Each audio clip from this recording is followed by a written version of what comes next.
નખત્રાણામાં સમસ્ત હિન્દુ સમાજ દ્વારા રામલલ્લાની પ્રતિષ્ઠાને 1 વર્ષ પૂર્ણ થતા હિન્દુ સમાજ દ્વારા ભવ્ય ઉજવણી કરાઈ।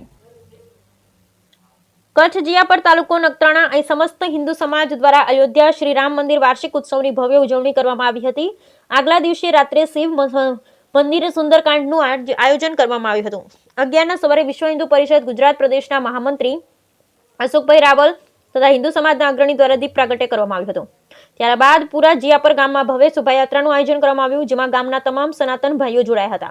બાદમાં પવિત્ર પ્રસંગ નિમિત્તે મુખ્ય વક્તા લક્ષ્મણસિંહ સોઢાએ જણાવ્યું હતું કે રામ મંદિર આપણી આસ્થાનો પ્રશ્ન હતો અને ભવ્ય મંદિરનું નિર્માણ એ હિન્દુત્વ માટે ગૌરવની વાત છે। તેમણે જણાવ્યું હતું કે સમગ્ર ભારત વર્ષમાં ગૌ માતાના રક્ષણ માટે નવો કાયદો બનાવવા આહવાન કર્યું હતું। તેમણે બાળકોમાં બાળપણથી ધાર્મિક સંસ્કારોનું સિંચન કરવા જણાવ્યું। ત્યારબાદ સામૂહિક હનુમાન ચાલીસાના પાઠનું આયોજન કરવામાં આવ્યું। બધા ભક્તો દ્વારા મહાઆરતી બાદ રાષ્ટ્રગીતનું ગાન કરવામાં આવ્યું। છેલ્લે સંઘની પ્રાર્થના બાદ ગામના અને વાડી વિસ્તારમાં રહેતા તમામ સનાતની ભાઈઓનું સામૂહિક મહાપ્રસાદનું આયોજન કરવામાં આવ્યું હતું।